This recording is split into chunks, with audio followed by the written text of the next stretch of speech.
Hello friends, I am Jayashree and welcome to my YouTube channel. आज हम पढ़ने वाले हैं क्लास 10 सीबीएसई की पोइट्री द बॉल पोएम, जिसके पोइट हैं जॉन बैरीमैन।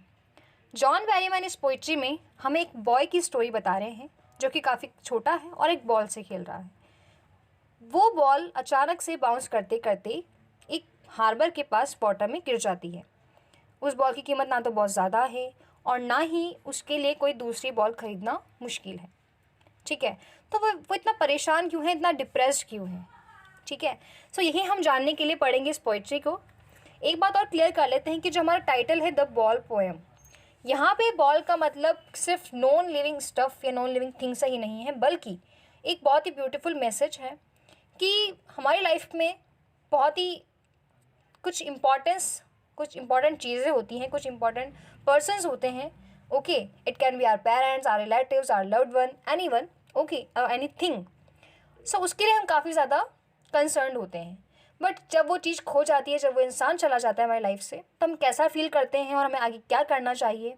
ठीक है, सो वही सारी बातें, वही सारे मैसेज हमें समझाना चाहते हैं जॉन बैरीमैन। तो चलिए स्ट्रेंजर बाय स्ट्रेंजर इसे क्लियर कर लेते हैं।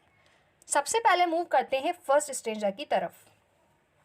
स्टार्टिंग की 4 लाइन्स में पोइट हमसे कह रहे हैं, what is the boy now who has lost his ball, what is he to do, I saw it go merrily bouncing down the street and then merrily over, there it is in the water। देखिए, what is the boy now who has lost his ball।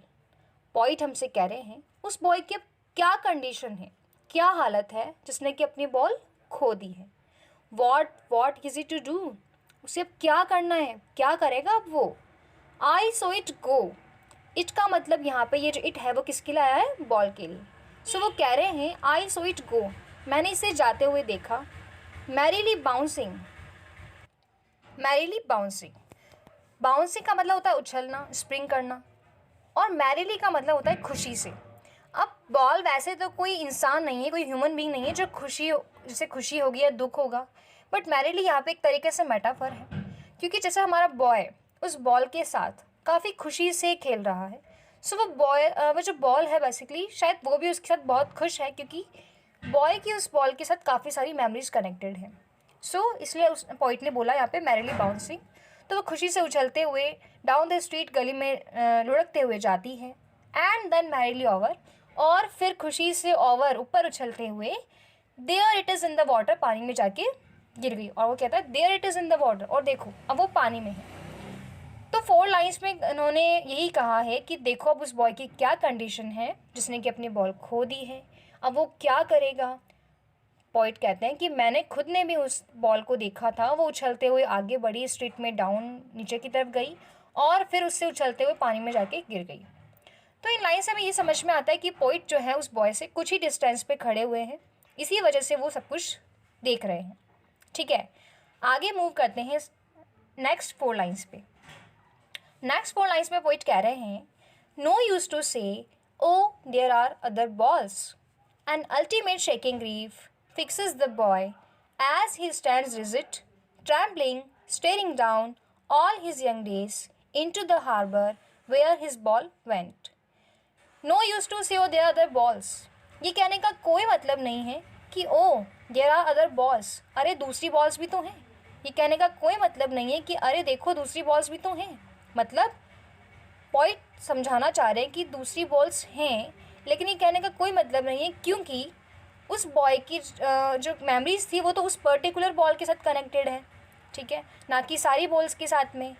इसीलिए वो कहते हैं कि कोई मतलब नहीं है। N ultimate shaking grief fixes the boy, अब बॉय का जो ग्रीफ है, जो दुख है, वो अल्टीमेट है, अनलिमिटेड है, ख़त्म नहीं हो सकता, अल्टीमेट है, सबसे अलग है। शेकिंग यानी कि कपा देने वाला। तो उसका जो ग्रीफ है, जो उसका दुख है, बहुत ही ज़्यादा है।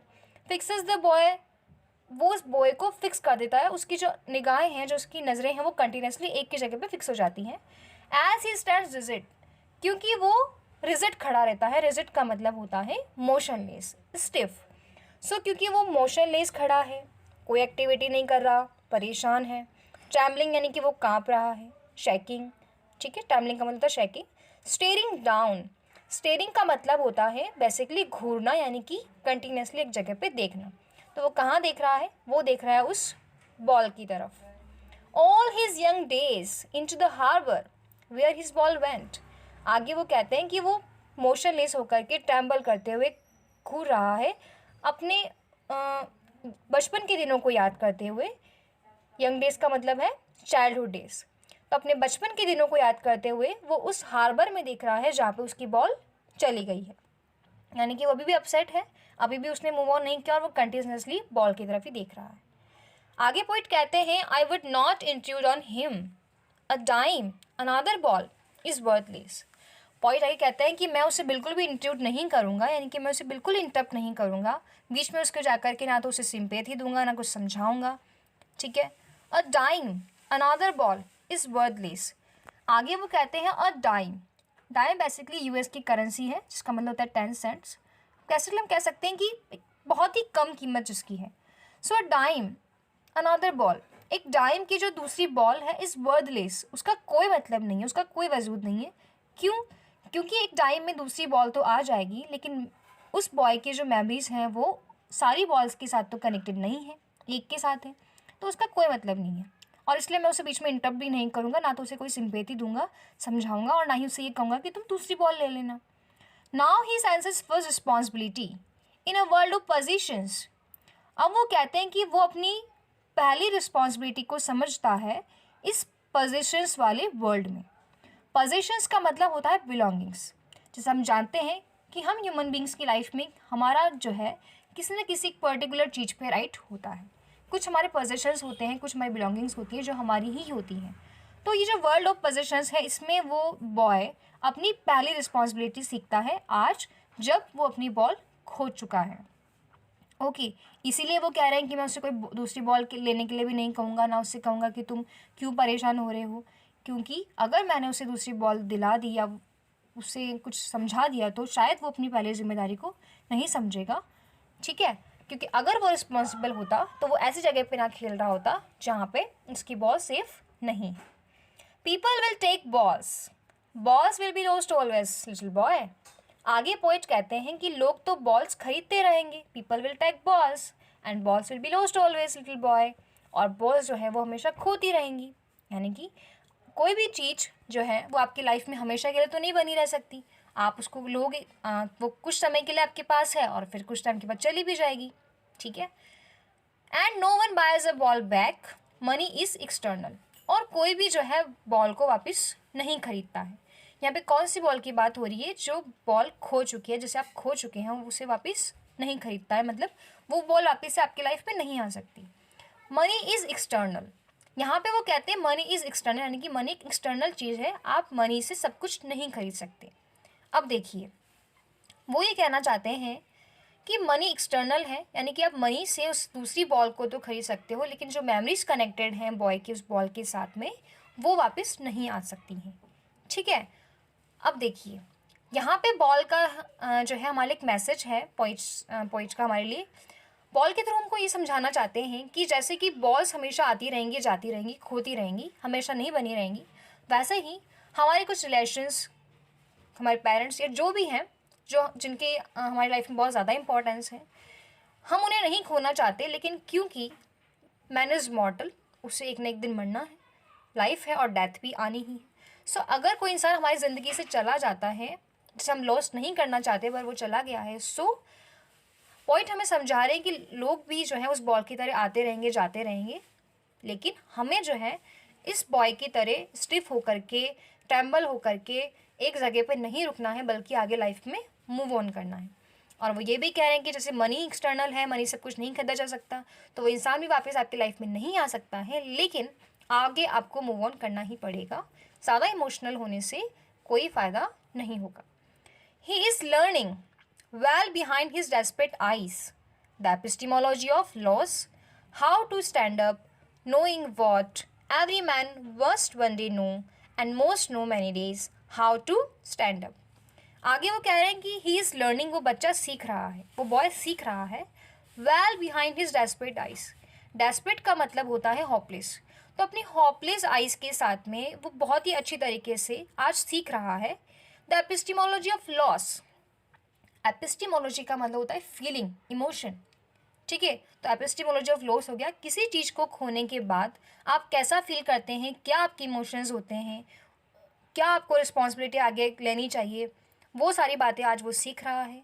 How to stand up, knowing what every man must one day know, और वो ये भी सीख रहा है कि हाउ टू स्टैंड अप, किसी चीज़ को खोने के बाद कैसे स्टैंड अप करते हैं, कैसे फिर से खड़े होते हैं, कैसे लाइफ में आगे मूव ऑन करते हैं, वो बातें वो आज सीख रहा है। Knowing what every man must one day know, वो बातें जो कि हर एक इंसान को अपनी लाइफ में सीखनी ही पड़ेंगी या सीखनी ही पड़ती हैं। And most know many days, और कई सारे लोग जो है इस बात को कई दिनों से जानते हैं, वो पहले से इस बात को जानते हैं, वो एपिस्टिमोलॉजी ऑफ लॉ सीख चुके हैं। How to stand up, and साथ में वो ये भी जानते हैं कि हाउ टू स्टैंड अप कैसे करते हैं।